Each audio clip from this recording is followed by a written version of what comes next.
She signed the divorce papers without fighting for a single dollar.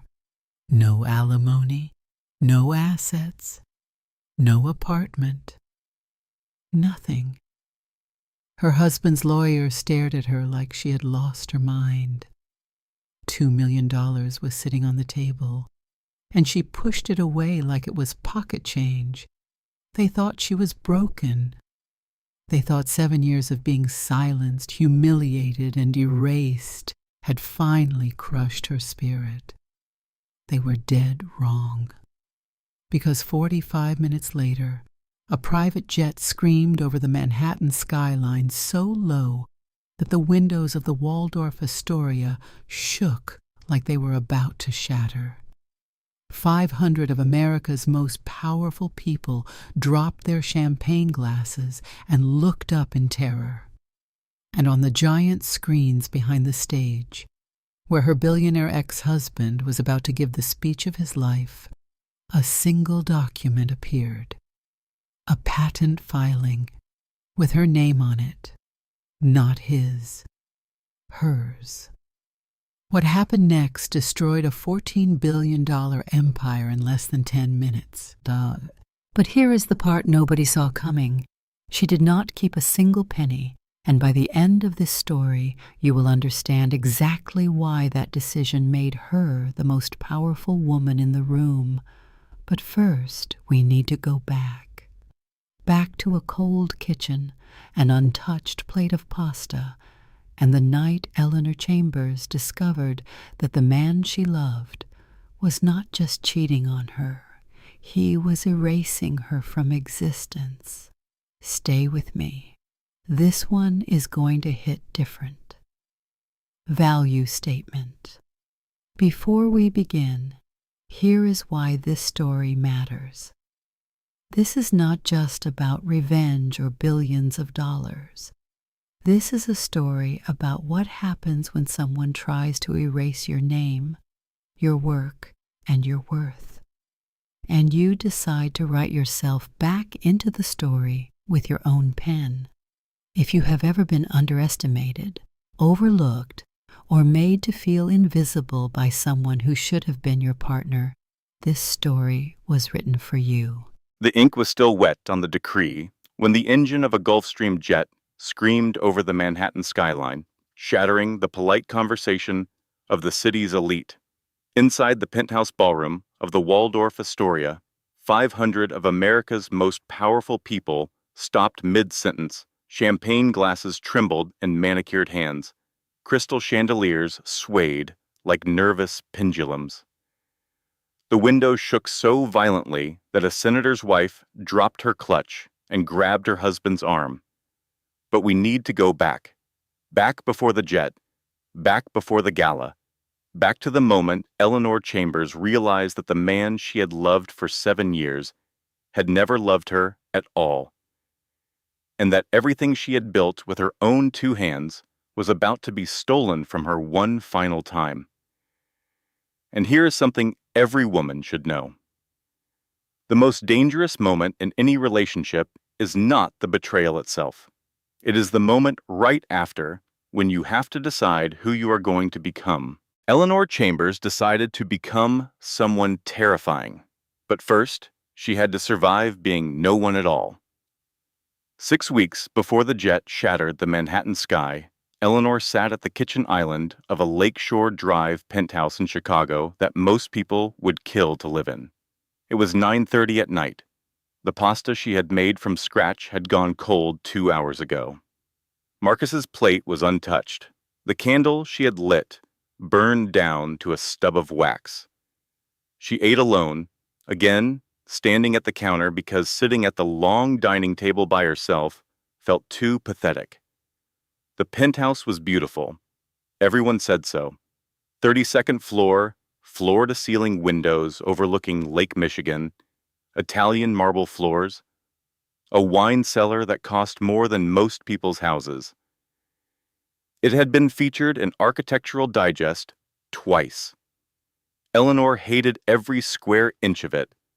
It was not a home, it was a display case, and she was the decorative object gathering dust on the shelf. Her phone buzzed, A text from Marcus. Board dinner running late. Don't wait up. She did not reply.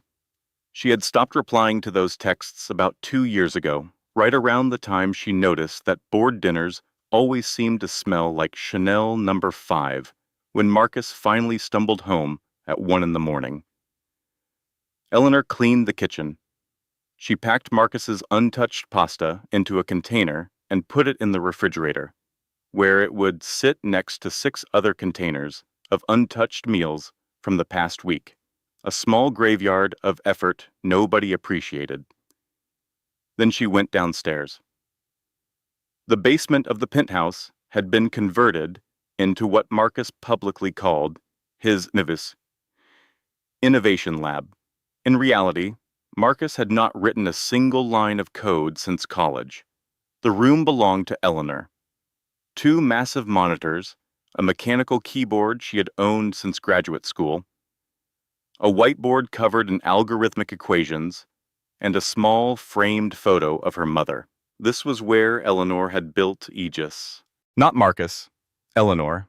Aegis, the adaptive engine for generalized intelligence systems, was the predictive algorithm that had turned Sterling Dynamics from a struggling startup into a $14 billion empire. It could predict market fluctuations, optimize energy grids, model weather patterns, and analyze medical data with a precision that made every competitor in Silicon Valley grind their teeth. Marcus Sterling was on the cover of Forbes because of Aegis. He was invited to the White House because of AGS. He was called a visionary, a genius, the future of American technology, and he had not written a single line of it. Eleanor had. Every function, every variable, every elegant solution to every impossible problem. She had written AGS over the course of 5 years, starting in this very basement, coding through the night while Marcus slept upstairs or entertained clients, or flew to conferences where he accepted awards for her work. At first, she had not minded. They were partners, she told herself. He was the face, the salesman, the fundraiser. She was the engine. Every successful company needed both. But somewhere around year 3, Marcus stopped saying we and started saying I. He removed her name from the patent filings. He told the board she was a consultant, not a co-founder. When a journalist once asked if his wife contributed to the technology, Marcus had laughed and said, "Eleanor keeps the house running, while I keep the company running. We all have our roles." She had watched that interview from this basement, her hands frozen on the keyboard, something inside her chest cracking like ice on a spring pond, but she stayed. She stayed because of love, or what she thought was love. She stayed because Marcus had a way of making her feel like she was crazy for wanting credit. Like gratitude should be enough, like the penthouse and the clothes and the lifestyle were payment for her silence. And she stayed because of her mother. Every Tuesday, Eleanor drove 40 minutes to Meadowbrook Senior Living to visit Grace Chambers. Grace was 67, sharp-tongued, wickedly funny, and slowly losing her memory to early-stage Alzheimer's. The facility was expensive, nearly $15,000 a month, and Marcus had made it very clear that the payments came from his accounts. "If you ever make things difficult for me, Eleanor," he had said once casually, while adjusting his tie in the bathroom mirror, "I would hate for your mother's care to become complicated." He said it with a smile. That was the thing about Marcus. He always smiled when he was being cruel. On this particular Tuesday, Eleanor walked into her mother's room at Meadowbrook to find Grace sitting by the window, knitting something that might have been a scarf or might have been a small, abstract sculpture. Grace was having a good day. Her eyes were sharp, her tongue sharper. "You look thin, Eleanor," Grace said without looking up. "Is that man feeding you or just feeding his ego?" "Mom, please. I am old, not blind," Grace said, setting down her knitting. "When your father looked at me, I felt taller. When Marcus looks at you, you shrink. That is not love, baby girl. That is a cage with nice curtains. Eleanor sat down on the edge of the bed. It is complicated, Mom. It is not complicated. It is simple. My mama told me something, and I am going to tell you the same thing. Grace reached over and took Eleanor's hand. Her grip was surprisingly strong. Never let a man hold the pen when it is your story being written. Eleanor squeezed her mother's hand and said nothing. But that night, driving home along the dark highway, those words rattled around in her skull like a marble in a jar. Never let a man hold the pen. She arrived home at 7:30 to find the penthouse dark. Marcus was not there, which was not unusual, but his laptop was open on the kitchen counter, which was. Marcus never left his laptop unattended. He was paranoid about security, which Eleanor always found ironic, given that she was the one who designed all of his security protocols. She should not have looked, she knew that. But something, call it instinct, call it years of suppressed suspicion, made her glance at the screen. It was not an email from another woman. It was not a text message full of incriminating emojis. It was something far worse. It was a legal document, a filing to reclassify the Aegis patent under a new shell company called Pinnacle Intellectual Holdings. The document was dense with legal language, but Eleanor understood enough to feel her blood turn to ice. Marcus was not just taking credit for her work anymore. He was legally restructuring the ownership so that no trace of Eleanor's involvement would ever exist. He was erasing her, not from the company, but from history. She read the filing 3 times. Her hands started shaking on the second read. By the third, she was sitting on the kitchen floor, her back against the island, tears streaming down her face. She pulled out her phone and called the only person in the world she trusted completely. Helen Porter answered on the second ring. Ellie? It is almost midnight. What is wrong? He is stealing it, Helen. All of it. 7 years of my work. What do you mean, stealing it? There is a legal filing. He is moving the patent into a shell company. My name, Helen. There will be no record I ever existed. Silence on the line. Then Helen's voice, low and fierce. Then we fight. With what? Eleanor whispered. He owns the lawyers. He owns the judge. He told me last week I should be grateful he lets me keep a credit card. Ellie, listen to me. You are the most brilliant person I have ever met. You built a $14 billion algorithm in a basement. If anyone can fight this, it is you.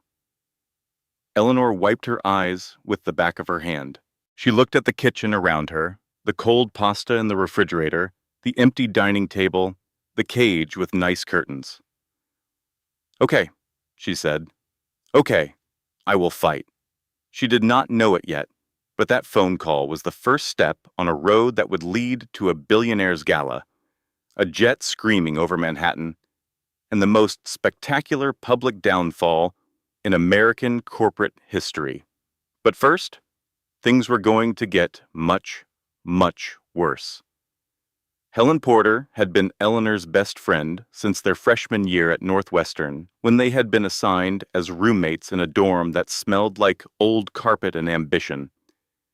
Helen had become a divorce attorney, one of the best in Chicago, known for her ability to make powerful men write very large checks. 2 days after the kitchen floor phone call, they met at a coffee shop in Lincoln Park. Helen had brought reinforcements, a yellow legal pad, her laptop, and a bottle of wine disguised in a paper bag. First things first, Helen said, uncorking the wine under the table with practiced discretion. Tell me everything about the Aegis Code, every detail, every timestamp, every late night you spent in that basement.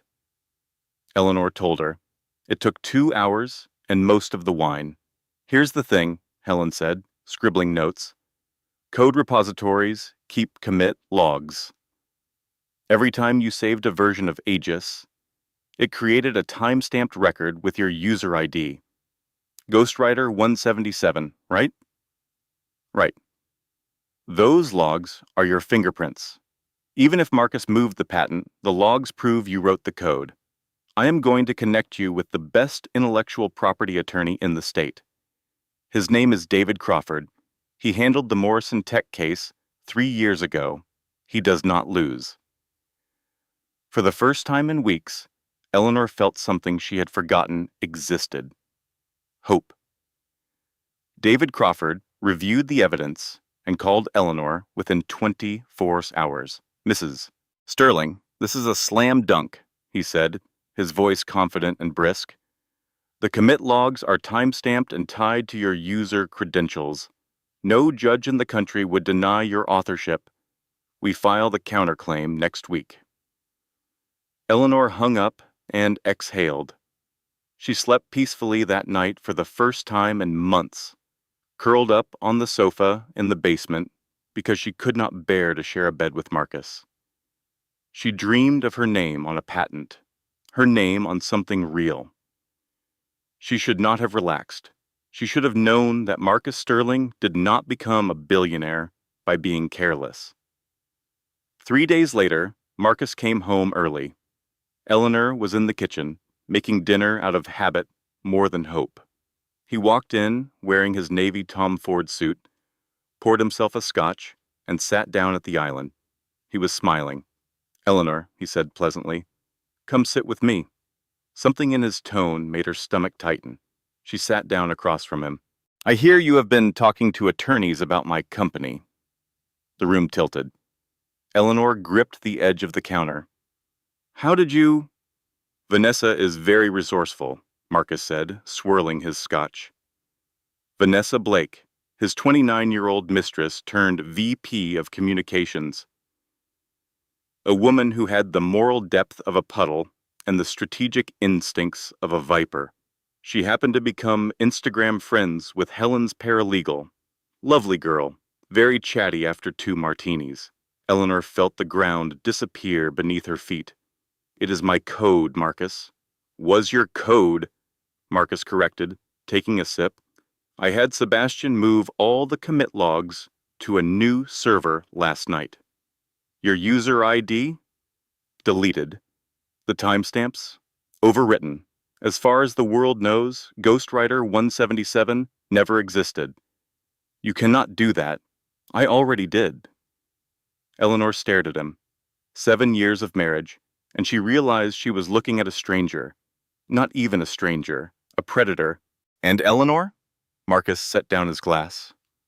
"If you try to go public with this nonsense, I will have Dr. Whitmore testify that you have been experiencing paranoid delusions.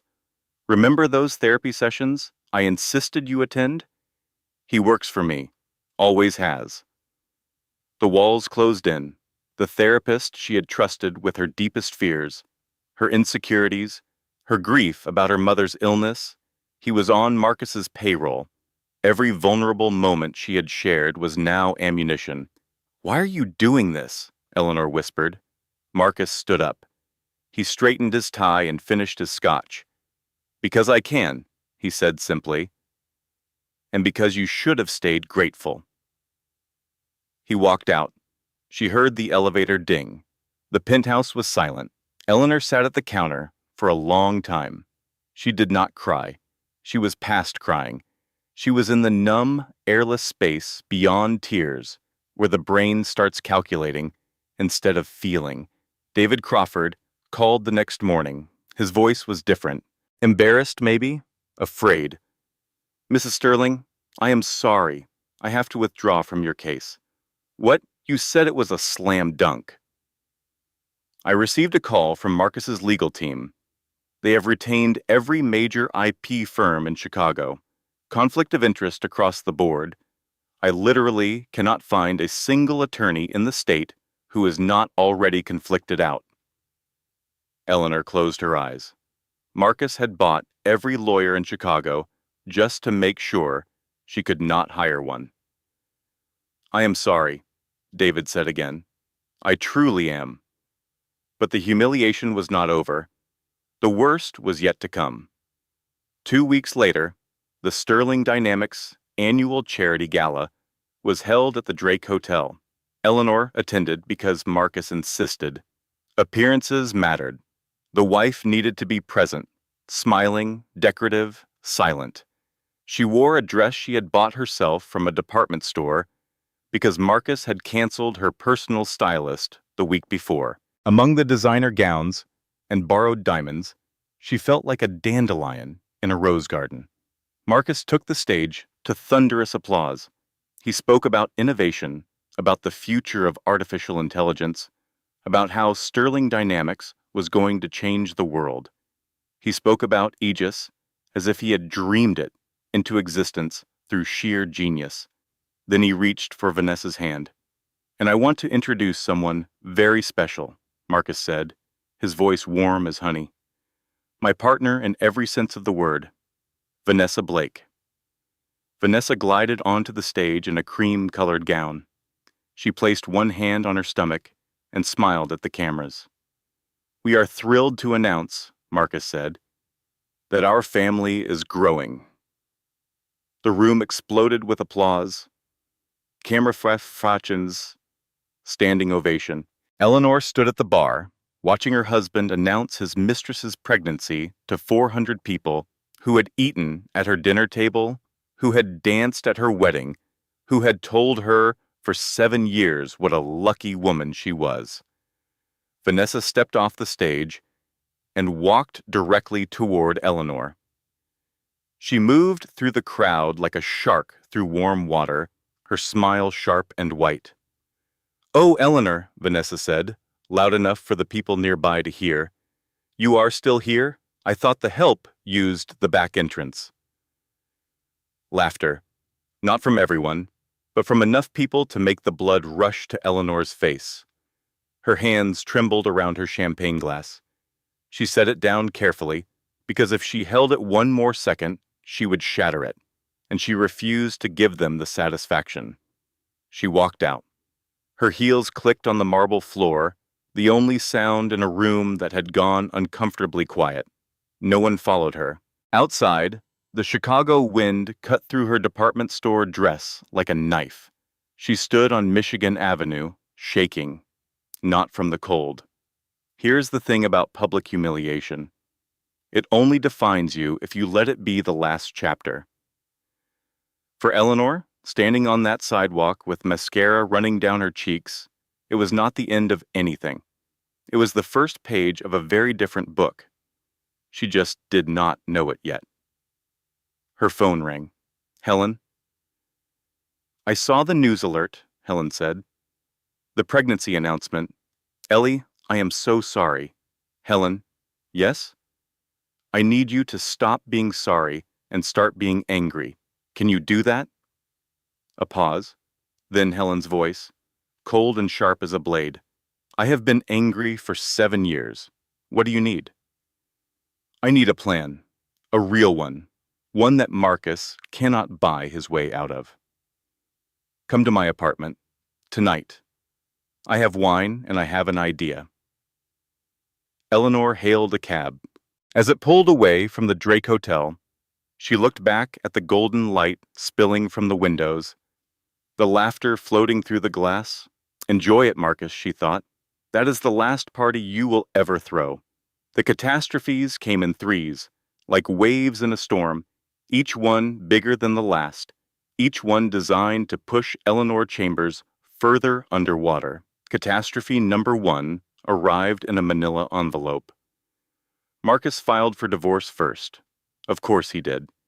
His legal team had been preparing for months, assembling a case that painted Eleanor as an unstable, ungrateful woman who contributed nothing to the marriage. The prenuptial agreement, which Eleanor had signed at 27 when she was too in love and too naive to read the fine print, capped her payout at $2 million. Arthur Graves, Marcus's personal attorney, called Eleanor to deliver the terms. $2 million, Arthur said, his voice smooth as oiled gravel. Full non-disclosure agreement.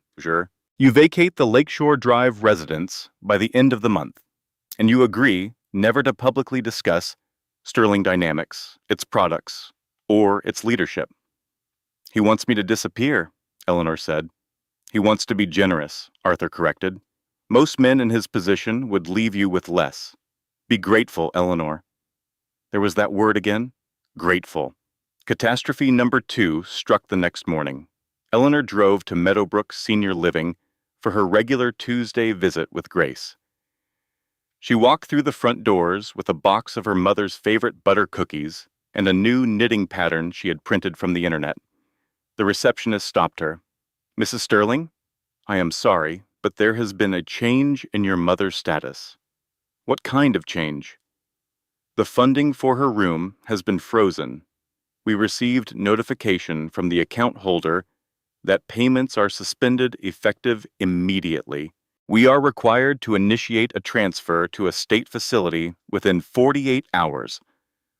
Eleanor felt the ground open beneath her. Let me see her. Let me see my mother right now. She found Grace in the hallway, sitting in a wheelchair beside a cardboard box of her belongings, her knitting, her photo frames, a worn Bible with pages falling out. Grace looked confused, frightened, small in a way that Eleanor had never seen before. Eleanor? Grace said, looking up. Where am I going? I do not want to go. Please do not let them take me. Eleanor knelt on the linoleum floor and wrapped her arms around her mother. Grace was shaking. Her thin fingers gripped Eleanor's sleeve like a child holding on during a thunderstorm. Nobody is taking you anywhere, Mom, Eleanor whispered, but the words felt hollow because she had no money, no power, and no way to stop what Marcus had set in motion. She held her mother and cried. The receptionist looked away. The hallway was quiet except for the sound of a daughter breaking. This was the lowest point. This was where most people would have given up.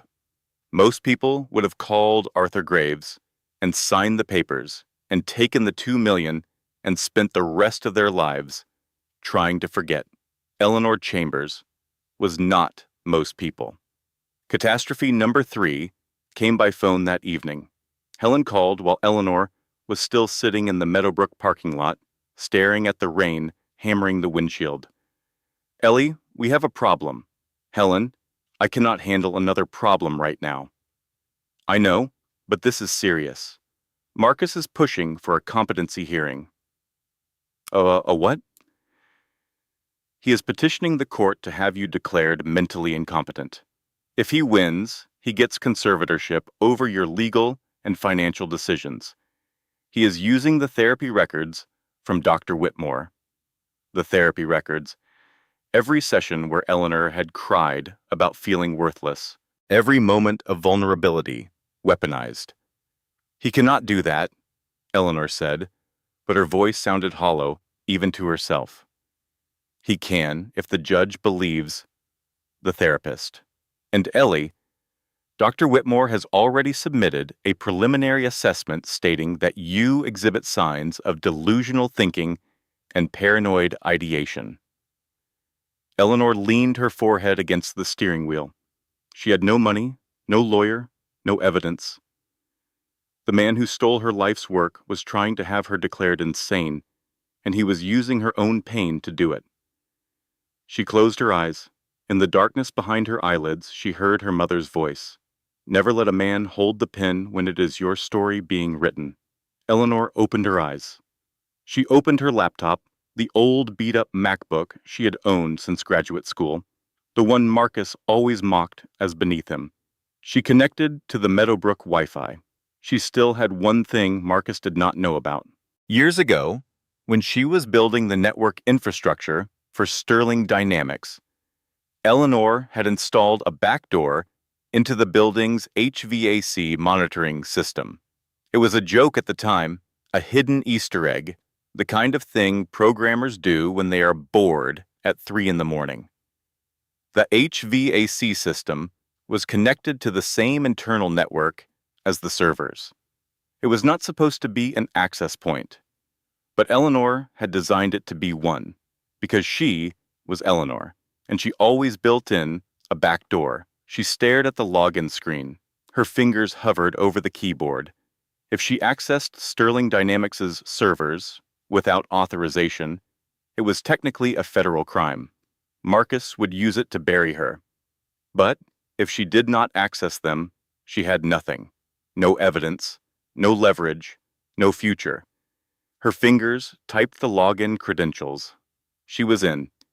The server architecture spread out before her like a map of a city she had built with her own hands. She knew every corridor, every hidden room, every trapdoor.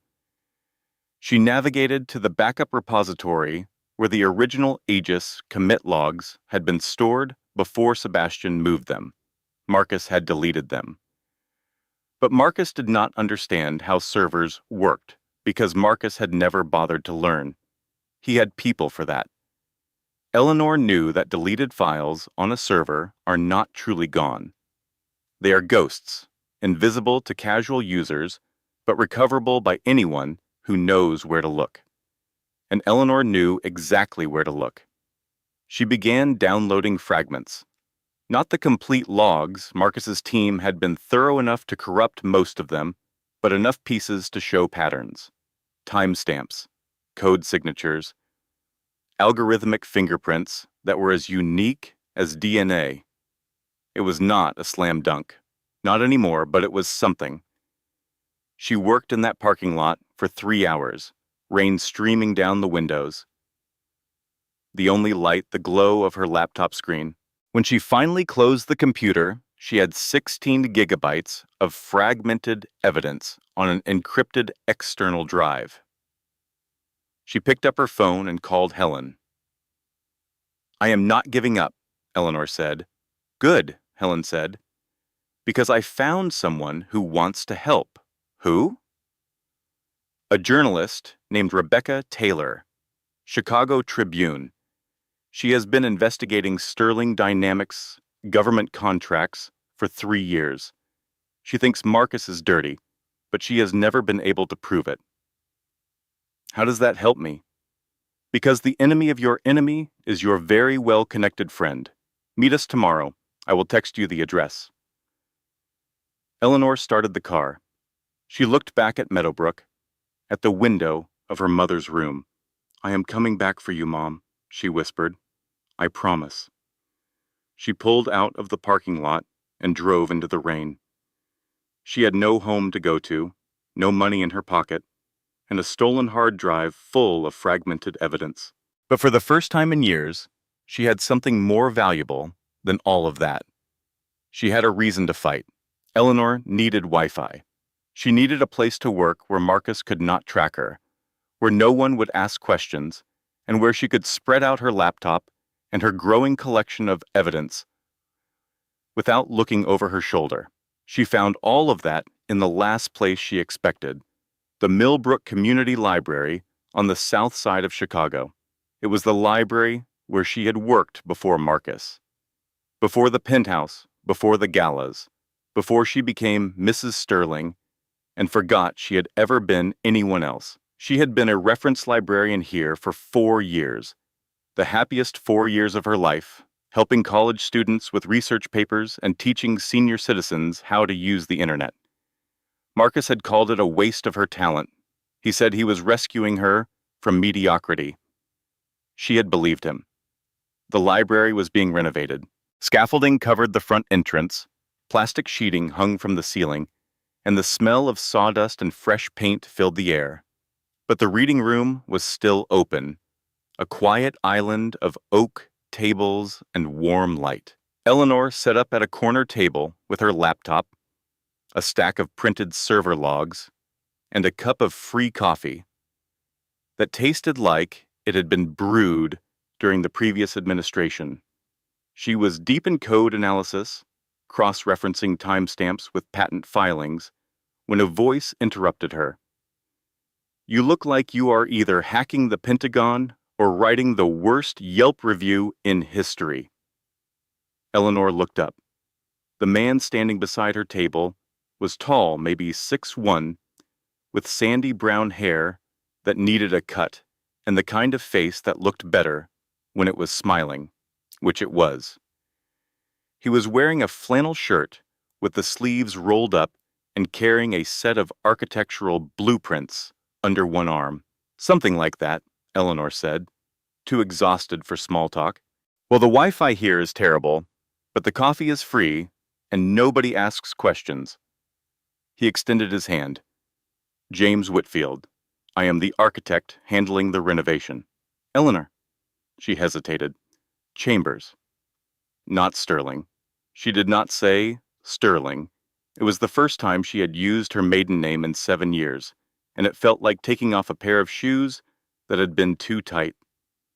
James did not push. He did not ask why she looked like she had been crying, or why she was sitting in a library at 9 in the morning, surrounded by technical documents. He just nodded, said it was nice to meet her, and went back to his blueprints at the next table. He came back the next day. Same table, same terrible coffee. He did not speak to her, just worked quietly on his renovation plans while she worked on her evidence.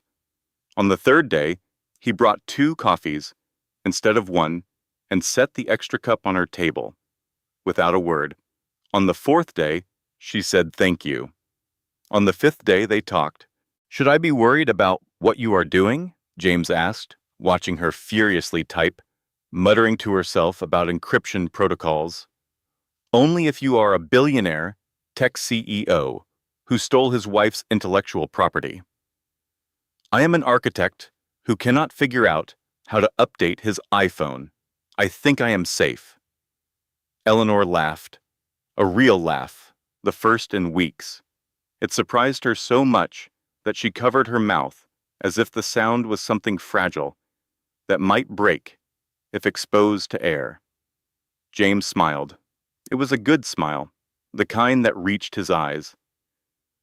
Over the next week, they fell into a rhythm. Coffee in the morning, quiet work, side by side, occasional conversation that started with architecture and slowly expanded to include books, music, the best pizza in Chicago, a deeply contested debate about whether deep dish was actually pizza or just a casserole. With delusions of grandeur, James told her about Claire, his wife. She had died of cancer 3 years ago, a fight that lasted 18 months and ended in a hospice room that smelled like disinfectant and lilies. She used to say my coffee could strip paint, James said, staring at his cup. She was right. I have never been able to make a decent cup. My mother says love makes you feel taller, Eleanor said. Did Claire make you feel taller? James thought about it. She made me feel like the best version of myself. Not taller exactly, more like the building I was always supposed to be, instead of just the blueprints. Eleanor looked at this man, this quiet, kind man, who built libraries and drank terrible coffee and talked about his dead wife with a tenderness that made Eleanor's chest ache, and she thought, this is what it is supposed to feel like. This is what being seen feels like. She did not fall in love with James that week. It was too soon and too complicated, and she was too broken. But she felt something shift, a door opening, just a crack, letting light into a room that had been dark for a very long time. Meanwhile, Helen was building the war machine. She arrived at the library on a Tuesday afternoon with a woman Eleanor had never met. Rebecca Taylor was in her late 40s, with sharp green eyes, a notebook that never left her hand, and the relentless energy of someone who had been chasing a story for years and could finally smell the ending. You are telling me you wrote Aegis? Rebecca asked, sitting across from Eleanor at the oak table. Every line. And you can prove it? I have fragments. Enough to show patterns, but not enough for a courtroom. Rebecca leaned forward. What if I had told you that courtrooms are not the only place where truth matters? What do you mean? I mean that I have been investigating Sterling Dynamics for 3 years. I know Marcus is dirty, not just the patent theft. He has been modifying Aegis and selling enhanced versions to private military contractors. Surveillance capabilities, predictive targeting, the kind of technology that the Geneva Convention was designed to prevent. Eleanor stared at her. That was never part of the original design. Aegis was meant to help people, predict crop failures, optimize energy grids. Well, your husband turned your baby into a weapon, and he is selling it to the highest bidder. The room was quiet. The weight of what Rebecca was saying settled over Eleanor like a heavy coat. This was not just about a stolen patent anymore. This was about national security. This was about everything Eleanor had built being twisted into something monstrous. "What do you need from me?" Eleanor asked. "Access," Rebecca said. "The fragments you have are a start, but I need internal documents, emails, contracts, anything that proves the military modifications exist." Eleanor looked at Helen. Helen nodded. "I can get you access," Eleanor said, "but if Marcus finds out, it is not just my career that is over. He will have me arrested." Rebecca smiled. It was the smile of a woman who had faced down senators, CEOs, and her own editor on a daily basis. "Honey, I have been waiting 3 years for someone like you to walk through my door. We are not going to let him find out." That night, the 3 women sat in Helen's apartment, laptops open, wine poured, evidence spread across the dining table. They called themselves nothing. They had no code name, no secret handshake. They were just 3 women who were tired of watching a powerful man break the rules and get away with it. Eleanor worked the technical side, navigating the server backdoor, downloading fragments, mapping the architecture of Marcus's fraud. Helen worked the legal side, quietly building a case file, documenting every violation, every lie, every act of intimidation. Rebecca worked the journalism side, connecting dots, verifying sources, building a story that would detonate like a bomb on the front page of every newspaper in America. And here is a piece of advice that saved Eleanor's life. Always keep your own copies, your own records, your own proof of who you are and what you built. Because the day someone tries to erase you, those receipts become your sword and shield. Eleanor had receipts, and she was sharpening them into something lethal. 3 weeks into the operation, Eleanor made a discovery that changed everything. She was navigating the backup servers through the HVAC backdoor, mapping the file structure of a partition she had never seen before, when she stumbled across a hidden directory. It was protected by a secondary password. She tried the obvious ones first: Marcus's birthday, the company founding date, his mother's maiden name. Nothing worked. Then, on a hunch that made her stomach turn, she typed Genius 2019. Access granted. She called Helen immediately. "His backup server password is Genius 2019, Eleanor said flatly. Helen was silent for a moment. Then, "Of course it is. The man names his password after himself. Shocking." "Wait, there is a secondary authentication layer. Let me guess. Something equally humble." Eleanor stared at the screen. Her jaw tightened. "Eleanor, it's nothing. 777. Silence on the line. "Well," Helen said finally, "that is going on the evidence wall." Inside the hidden directory, Eleanor found what Rebecca had been looking for: contracts with private military firms. Modification logs showing how Aegis had been enhanced with surveillance and predictive targeting capabilities. Financial records showing payments routed through 3 offshore shell companies. But she also found something else, something that turned her blood cold. A folder labeled Project Cerberus. Inside were technical specifications for a weaponized version of Aegis, a system designed not to predict market trends or optimize energy grids, but to identify, track, and neutralize human targets.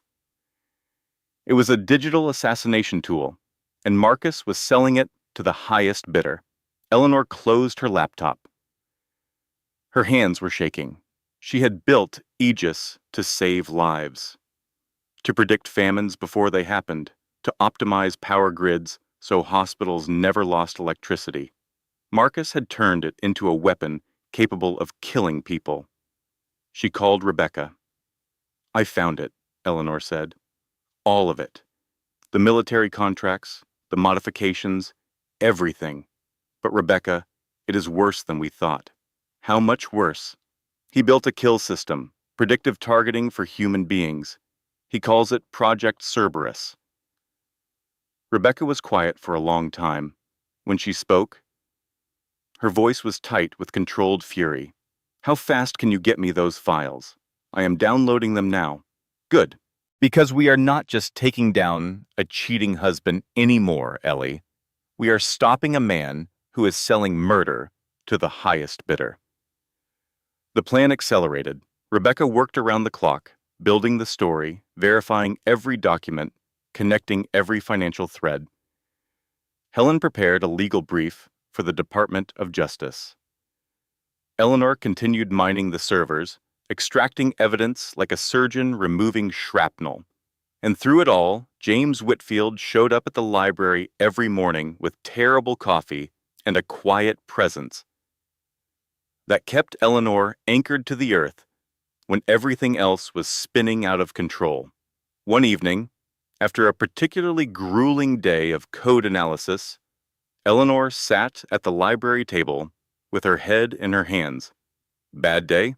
James asked. "I found out that something I built, something I am proud of, was turned into a weapon, and I do not know if I can fix it." James was quiet for a moment. Then he said, "When I was renovating a building in Oak Park last year, we found asbestos in the walls. The original architect had used it because it was cheap and effective. He did not know it would hurt people." "What did you do?" "We tore it out. Every last fiber. It was expensive, and it delayed the project by 6 months, but the building is safe now. The architect's original vision, the beautiful bones of the structure that survived, the poison did not." Eleanor looked at him. "You are comparing my algorithm to asbestos. I am comparing your algorithm to a beautiful building that someone else filled with poison. The building is not the problem, Ellie. The person who poisoned it is." She reached across the table and squeezed his hand. He did not pull away. "Thank you, James." "For what?" "For not trying to fix it. For just being here. That is all I know how to do," he said. "That and make terrible coffee." The story was ready. Rebecca Taylor had spent 3 weeks turning Eleanor's evidence into a 20,000-word investigative masterpiece. It documented everything: the patent theft, the military contracts, Project Cerberus, the financial shell games. She had 3 independent sources confirming the key details and a legal review from a First Amendment specialist who said the story was bulletproof. The Chicago Tribune scheduled it for the front page of Sunday's edition. Rebecca called Eleanor at 10 on Saturday night. "It is done, Ellie. We go to print in 12 hours. By tomorrow afternoon, every major outlet in the country will be running this story. Marcus is finished." Eleanor sat in Helen's guest room, where she had been staying since Marcus changed the locks on the penthouse. She exhaled. For the first time in months, the weight on her chest lifted. "Thank you, Rebecca, for everything. Thank me tomorrow. Tonight, sleep. You have earned it." Eleanor hung up. She called James. "I think it is almost over," she told him. "You okay?" "I will be, soon." She slept deeply that night. No nightmares, no 3 a.m. panic attacks. Just the peaceful unconsciousness of a woman who believed that justice was 12 hours away. She should have known better. At 2:17 in the morning, her phone rang. Rebecca's name on the screen. Eleanor answered. Rebecca was sobbing. Ellie, the story is killed. What? My editor pulled it. He got a call from Marcus's legal team 2 hours ago. They threatened the paper with a $500 million defamation lawsuit. The publisher caved. The story is dead. Eleanor sat up in bed. The room spun. Rebecca, no. We have the evidence. It is all verified. It does not matter. The paper cannot afford a $500 million lawsuit, even if we would win. The legal costs alone would bankrupt us. Rebecca's voice cracked. And Ellie, there is something else. They know about you. Marcus's security team traced the server access. They know about the HVAC backdoor. The blood drained from Eleanor's face. How? I do not know, but they know. Marcus knows. Eleanor's phone buzzed. A new call. She looked at the screen. Marcus Sterling. She answered. His voice was ice. Eleanor, trespassing on a corporate server is a federal crime. My attorneys are filing charges in the morning. You will be arrested by noon. Marcus, but I am a reasonable man. Sign the divorce papers as they are. Take the $2 million. Walk away, and I will not have you prosecuted. He paused. When he spoke again, his voice was soft in a way that was more terrifying than any shout. Oh, and Eleanor? I moved your mother. She is at a lovely facility in downstate Illinois. Very remote, very quiet. If you cause any more trouble, she stays there. Permanently. The line went dead. Eleanor sat in the dark. She was shaking so hard the phone fell out of her hand and clattered on the floor. He had her mother. He was using her mother as a hostage. Helen appeared in the doorway, awakened by the phone call. Ellie, what happened? He killed the story. He traced the hack. He is filing charges against me. Eleanor's voice was barely a whisper, and he moved my mom. He took my mom, Helen.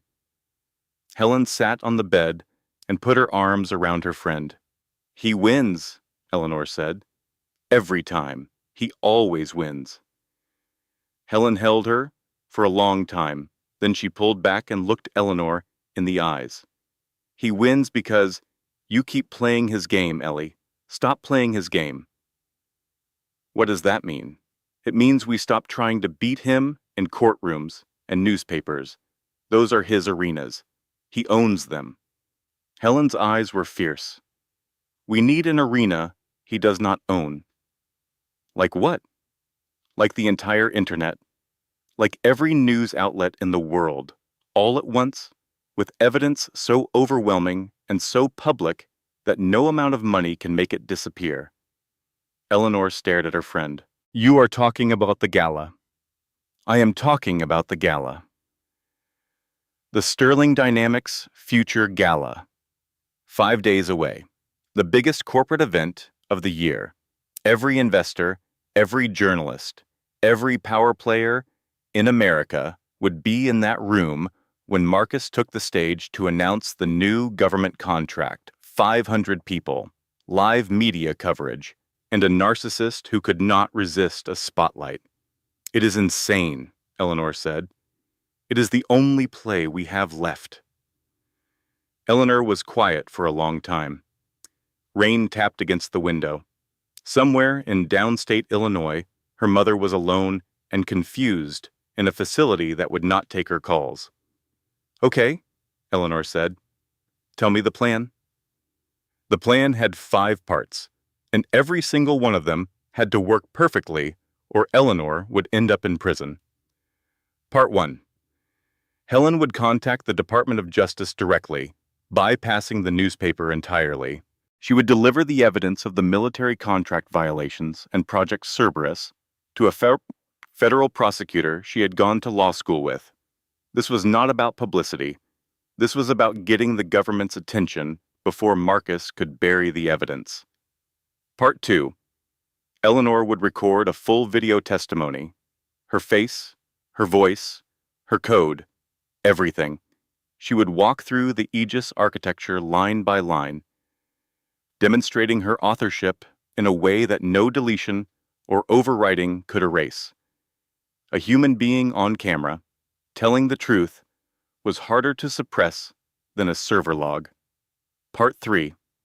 Rebecca, even though the Tribune had killed her story, would leak the key findings to 3 competing outlets: the Wall Street Journal, the Washington Post, and a tech journalist at Reuters who had been circling Sterling Dynamics for years. She could not publish the story herself, but she could make sure other people did. Part 4. James would help Eleanor secure a safe location outside Marcus's reach. His late wife Claire's family owned a cabin in the Green Mountains of Vermont, remote, off the grid, surrounded by forest. It was the place where James had gone to grieve after Claire died, and now it would be the place where Eleanor launched her counterattack. Part 5. The Gala itself. This was the centerpiece. Eleanor needed to get inside the Waldorf Astoria's audio-visual system. She did not need physical access because she had designed the building's smart infrastructure 3 years ago as a favor to the event planner, one of the few people who had been genuinely kind to her during her marriage. She still had the access codes. At the right moment, Eleanor would hijack the screens. She would broadcast the patent evidence, the code commits, and her video testimony to every person in that room and every live stream watching at home. Marcus would be exposed in front of the world. And because he was a narcissist, because he could not resist the spotlight, he would react. He would deny, he would rage, he would incriminate himself further. Narcissists always did. They could not help it. "It is still insane," Eleanor said, looking at the plan laid out on Helen's dining table. "The best plans usually are," Helen replied. They spent 4 days preparing. Eleanor recorded her testimony in the Vermont cabin, sitting at a wooden table with autumn light streaming through the windows. She spoke clearly, methodically, walking through every algorithm, every function, every elegant solution she had created over 5 years in a basement while her husband took credit upstairs. It was the most important performance of her life, and she delivered it without a single tear. The tears would come later. For now, she needed to be precise. The night before the gala, Eleanor sat on the cabin porch. The Vermont mountains were black against a purple sky, and the air smelled like pine and cold earth. James brought her a blanket and sat beside her. "What if it does not work?" she asked. "Then you will still be the smartest person I have ever met, sitting on a porch in Vermont with bad coffee. Your coffee is terrible. I know. Claire used to say it could strip paint." They sat in silence. Crickets sang in the darkness. After a long time, James reached over and took her hand. She let him. "James, I need to tell you something. After tomorrow, my life is going to be very complicated. I might be broke. I might be arrested. I might be on every news channel in America." He squeezed her hand. "Good thing I do not watch the news." She leaned her head against his shoulder. He rested his chin on top of her hair. They stayed like that until the stars came out.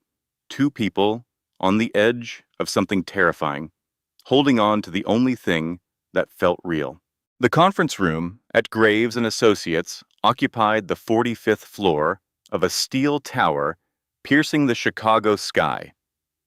It was designed to make people feel small, all mahogany and leather, and floor-to-ceiling windows that turned the city below into a miniature. Rain lashed against the glass, blurring the lights into streaks of gray and angry orange. Eleanor arrived alone, trench coat, scuffed boots, hair pulled back in a simple ponytail. She looked defeated. She looked like a woman who had run out of fight. This was intentional. Arthur Graves sat on the other side of the massive table, flanked by a junior associate who looked too nervous to breathe. There was an empty chair beside them. Marcus's chair. "Mr. Sterling sends his regrets," Arthur said, pushing a thick stack of documents across the table. "He is currently preparing for the Vanguard Gala. He trusts we can conclude this unpleasantness efficiently." Eleanor stared at the empty chair. 7 years of marriage, and he could not even show up to end it. "He is not here," she said softly. "Mr. Sterling prefers to look forward, Eleanor. You know that." Arthur opened the folder. "Regarding the settlement, per the prenuptial agreement, the payout is capped at $2 million. Additionally, you will sign the non-disclosure agreement and vacate the residence by midnight tonight." Arthur smiled. A predator baring teeth. "It is enough to start over, Eleanor. Somewhere quiet." They expected her to fight. Arthur had prepared for tears, for screaming demands, for threats of litigation. Marcus had briefed him thoroughly. He had a dossier on Eleanor's friends, her spending habits, her psychological profile. He was ready to destroy her character in court. Eleanor reached into her bag. Arthur tensed. She pulled out a pen, a cheap plastic blue ballpoint. "I do not want the $2 million, Eleanor said. Arthur blinked. "Excuse me? I do not want any money. I do not want the apartment. I do not want the cars. I do not want spousal support." She flipped to the back page of the divorce decree. Clause 14, Section B, she recited from memory. "Any party may waive financial restitution in exchange for an expedited dissolution of marriage, effective immediately, upon signature." Arthur frowned. "Eleanor, be reasonable. You have no income, no assets. You will be destitute. I want a clean break, Arthur. No ties, no money trails." She signed her name. Eleanor Chambers. Not Sterling. Never again Sterling. She pushed the papers back across the table. "It is done." Arthur stared at the signature. It was too easy. Dominic had prepared for war, and she had surrendered without a single shot. "You are walking away with nothing," Arthur whispered, suspicion clouding his face. "Why?" Eleanor stood. She reached into her coat pocket and pulled out a thick cream-colored envelope sealed with red wax. The seal depicted a phoenix rising from flames. "Give this to Marcus," Eleanor said, placing it on the table. "Tonight, at the gala." "What is it? A love letter?" Eleanor smiled. It was a smile Arthur had never seen before. It did not reach her eyes, which were cold and hard as the glass behind her. "It is a reminder," she said. She turned and walked toward the heavy double doors. "Eleanor," Arthur called, unable to help himself. "What are you going to do now?" She paused, her hand on the brass handle. "I am going to go home." She opened the door and stepped out. As she walked through the marble lobby, she did not call a ride. A car was waiting at the curb. Inside was Helen, laptop open, headset on, monitoring 3 different communication channels. "It is done," Eleanor said, sliding into the passenger seat. "Phase 2, Helen said, pulling away from the curb. "The gala starts in 4 hours. Rebecca has confirmed that the Wall Street Journal, the Washington Post, and Reuters are all standing by. The DOJ received our package this morning. And Ellie?" "Yes?" "The audio-visual access codes still work. We are in." Eleanor nodded. She looked out the window at the Chicago skyline, the buildings she used to think were beautiful, the city that had swallowed her whole. "Take me to the airfield," Eleanor said. "The airfield?" "Harrison Blackwood offered us his jet. I want to be in the air when it happens." Helen glanced at her. "Harrison Blackwood? The investor? He shorted Sterling stock last month. He has been watching Marcus for years, waiting for someone to bring the evidence.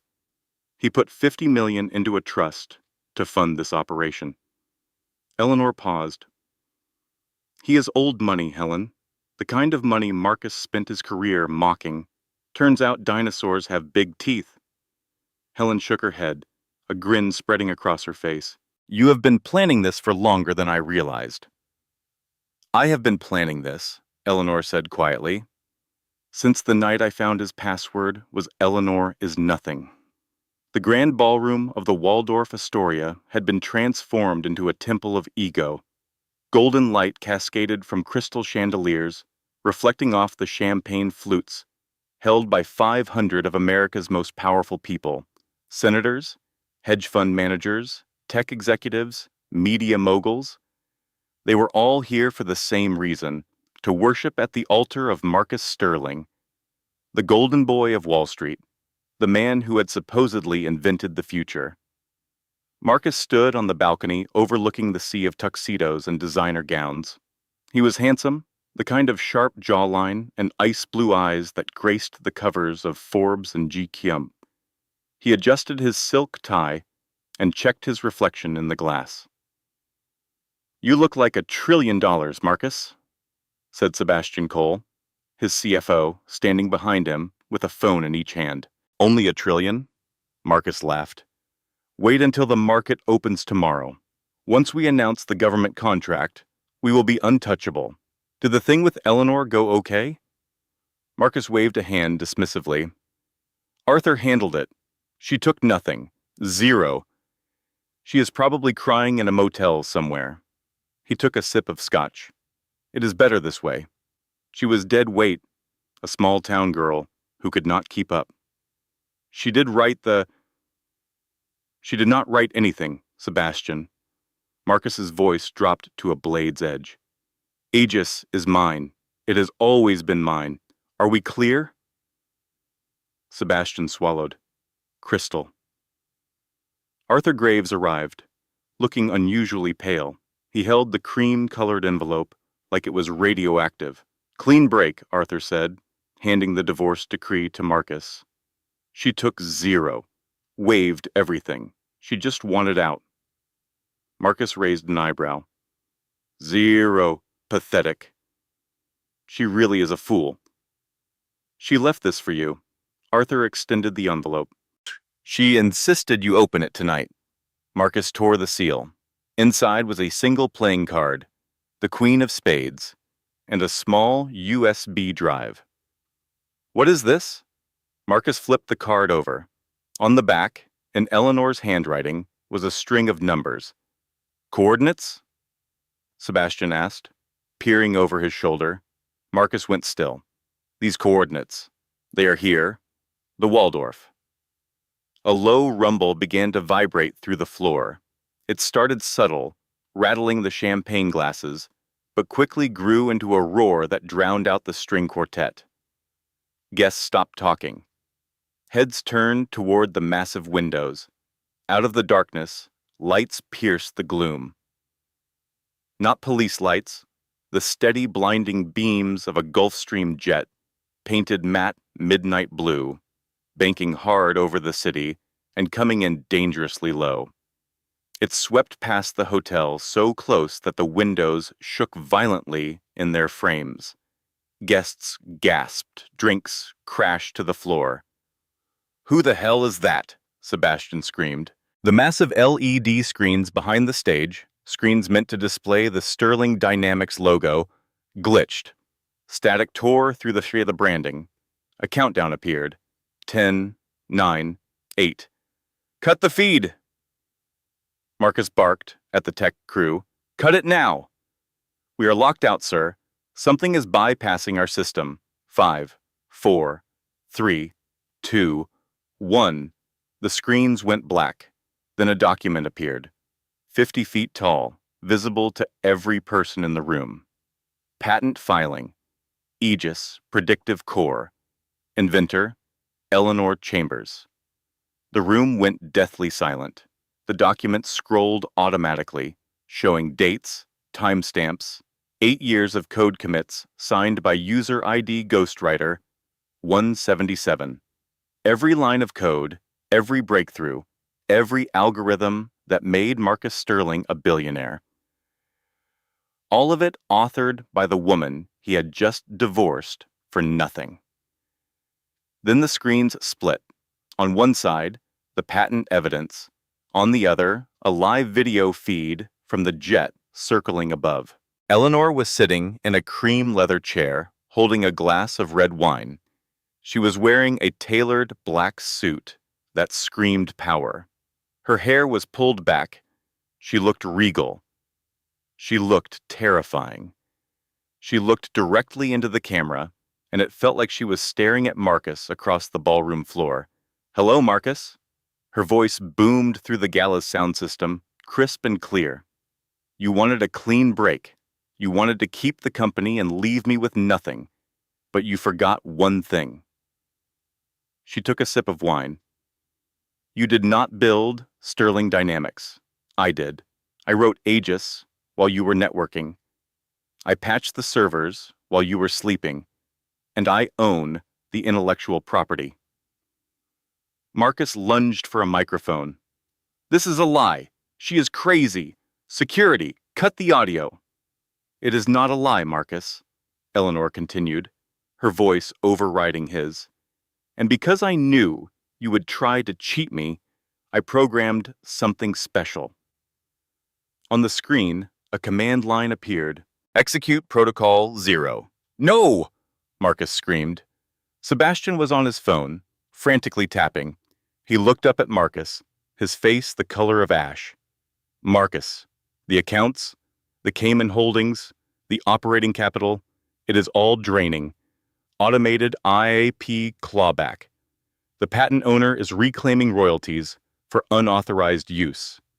How much? Billions. It is moving billions." At the same moment, Rebecca Taylor's story broke simultaneously on the Wall Street Journal, the Washington Post, and Reuters. Not just the patent theft, but the military contracts. Project Cerberus, the weaponization of Aegis. FBI agents were already en route to Sterling Dynamics headquarters.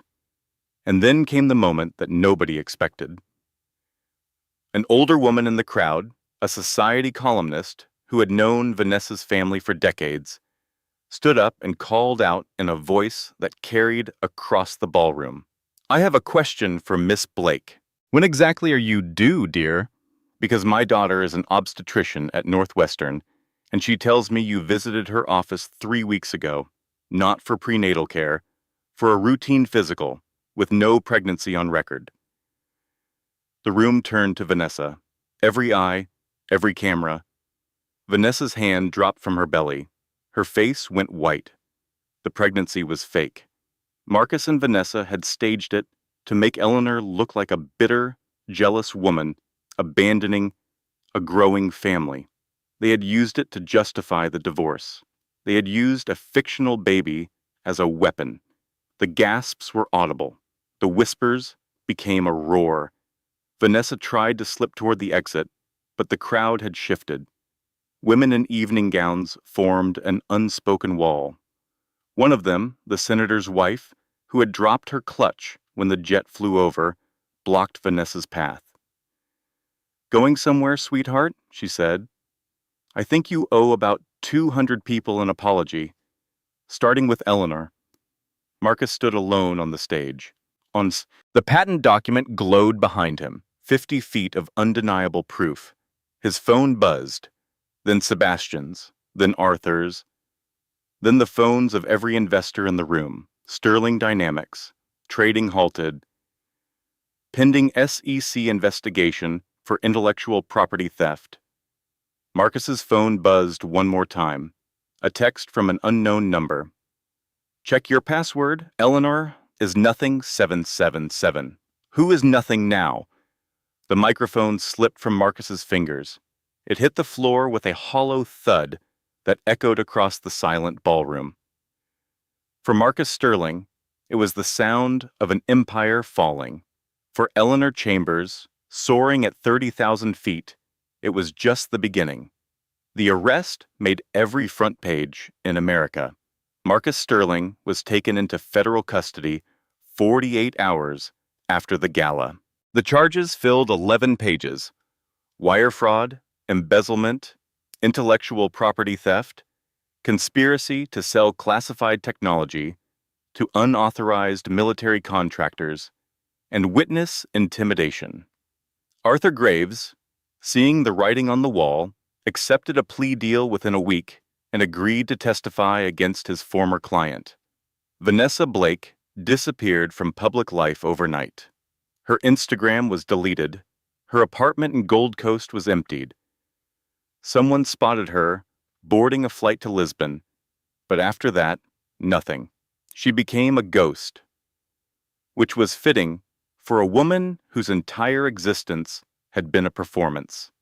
Sebastian Cole cooperated immediately, handing over financial records, server access logs, and a detailed timeline of every lie Marcus had told the board. In exchange, he received a reduced sentence and a lifetime ban from serving as an officer of any public company.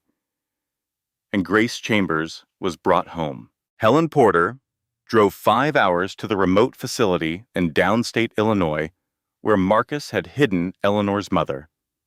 She walked in with a court order and 2 U.S. Marshals and walked out with Grace in the passenger seat, wrapped in a blanket Helen had brought from her own apartment. "Where are we going?"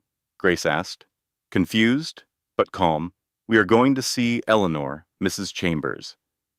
"Is she okay? Is that man still bothering her?" "No, ma'am. That man is not going to bother anyone ever again." Grace nodded. She looked out the window at the cornfields passing by. "Good," she said. "I never liked him. He had small eyes. You cannot trust a man with small eyes." Helen laughed so hard she had to pull the car over. Eleanor was waiting at the door of the Vermont cabin when Helen's car pulled up the gravel driveway. Grace stepped out slowly, supported by Helen's arm, blinking in the autumn sunlight. Eleanor ran to her mother. She did not say anything. She just held her, right there in the driveway, leaves falling around them in shades of gold and red. Grace pulled back and looked at her daughter. She reached up and touched Eleanor's face.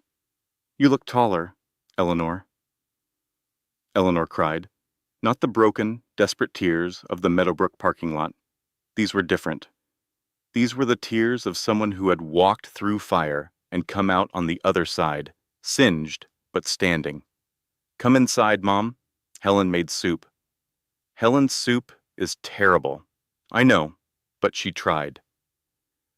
Grace was installed in the sunniest room of the cabin, with a view of the mountains and a fresh skein of yarn. Within 2 days, she had reorganized the bookshelf by color, critiqued the curtains, and taught James Whitfield's neighbor how to properly season a cast-iron skillet. "Your mother is a force of nature," James said, sitting on the porch with Eleanor one evening. "She is the reason I survived this." James nodded. "Claire used to say that the women in our lives are like the foundations of a building. You never see them, but without them, everything falls down." Eleanor looked at him. "James, thank you." "For what?" "For the terrible coffee, for the library, for not trying to save me. You did not need saving, Ellie. You needed someone to sit next to you while you saved yourself." She leaned over and kissed him, softly, briefly. A promise, not a declaration. He smiled. She smiled. Grace yelled from inside the house that the soup was burning. The moment broke, and they both laughed, and it was perfect. 2 weeks after the arrest, Eleanor Chambers sat in a conference room at a boutique law firm in Manhattan. Across the table were representatives from 3 of the largest technology companies in the world. They wanted Aegis. They wanted to buy the patent, the algorithm, the entire intellectual framework that Eleanor had created.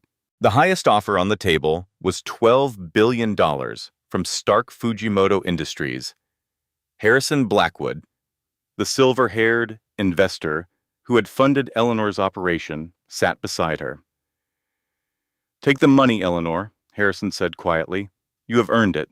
You could disappear. Buy an island, never work again." Eleanor looked at the stack of offers. $12 billion. It was more money than she could spend in 100 lifetimes. It was freedom, security, revenge in its most tangible form. She thought about Marcus, sitting in a federal holding cell, stripped of everything. She thought about Vanessa, running from a life built on lies. She thought about the code, her code, the beautiful, elegant architecture she had created in a basement while the world told her she was nothing. And she thought about what that code was meant to do. Not to predict stock prices, not to track human targets, not to make one man rich and powerful. It was meant to help people. I am not selling, Eleanor said. Harrison stared at her. You are joking. I am not. Then you are going to run the company? No. She turned to the representatives. Gentlemen, I appreciate your offers, but Aegis is not for sale. To anyone. Not for 12 billion. Not for any amount. The room erupted. Harrison sputtered into his brandy.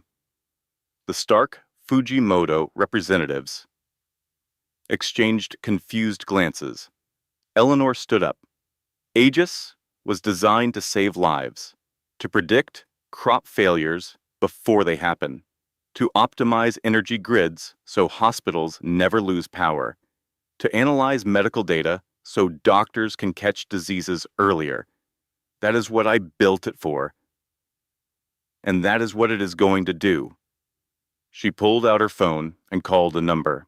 Tobias, it is Eleanor. On the other end, Tobias Mitchell, a 19-year-old digital rights activist who had helped manage the technical side of the Gala operation, answered immediately. What do you need, Ellie? I need you to access the Aegis source code repository. I have root access. Why? Open it up, Eleanor said. Make it open source. Harrison choked on his drink. Tobias was quiet for one beat. You are serious. Completely. You are giving away $12 billion. I am giving it to everyone. She could hear Tobias grinning through the phone. Give me 60 seconds. Eleanor held the phone in the silent conference room. Harrison shook his head. The corporate representatives looked at each other in disbelief. Uploading now, Tobias said. Status, public. In 60 seconds, the source code for Aegis replicated across thousands of servers worldwide, universities, research hospitals, clean energy startups, agricultural organizations, emergency response teams. Everyone now had access to the most powerful predictive algorithm ever created. Free. Here is what Eleanor Chambers understood that $12 billion could never buy. Some people spend their whole lives building walls to keep their power in. Eleanor tore hers down, and she discovered something that Marcus Sterling, for all his genius and charm and ambition, never understood. The thing that made her powerful was not the code itself. It was the fact that she had written it. And no amount of money, no legal filing, no deleted server log, no cruel password could ever take that away.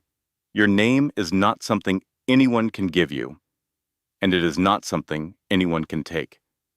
Eleanor watched the upload bar hit 100%. She felt lighter than she had in 7 years. The ring was gone. The money was gone. The burden was gone. You are a dangerous woman, Eleanor Chambers, Harrison said, shaking his head with a mixture of frustration and admiration. I am just a librarian, Eleanor said. I believe in free information.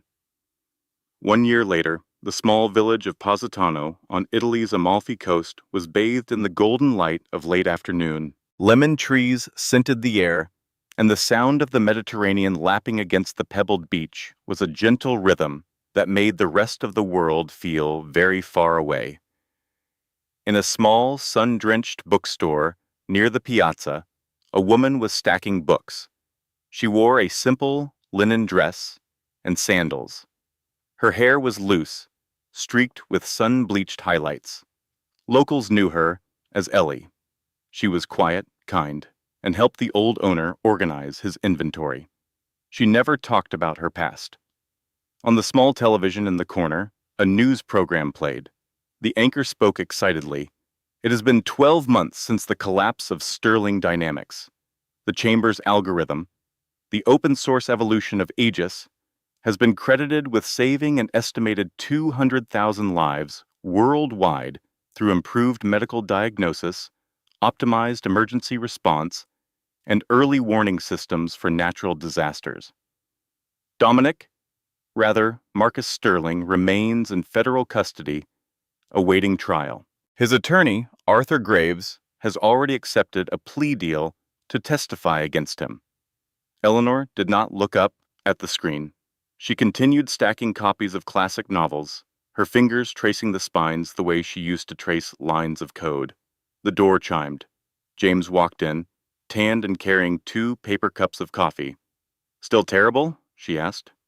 "Worse. I think the Italian water makes it angrier." She laughed. He kissed her forehead. He set the cups on the counter and leaned against the bookshelf, watching her work. "Helen called," he said. "She wanted me to tell you that the Foundation received its 500th grant application this week. Universities on 4 continents." Eleanor nodded, smiling. The Eleanor Chambers Foundation, funded by Harrison Blackwood and a coalition of tech leaders, provided grants to researchers using the open-source Aegis code for humanitarian purposes. She did not run it. She did not want to. She just wanted to know it existed. "And your mom called," James added. "She said, and I quote, 'Young man, tell my daughter that the tomatoes at the market today are a disgrace, and she should grow her own.'" Eleanor laughed. Grace had moved to Positano 3 months ago, installed in a sunny apartment above a bakery, where she spent her days knitting on the balcony and terrorizing the local grocer with unsolicited advice about produce quality. Her memory still faded sometimes, but the good days outnumbered the bad, and on the good days, Grace Chambers was a force that not even Alzheimer's could fully contain.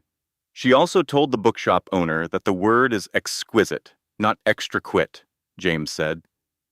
He looked confused and possibly afraid. "That sounds right."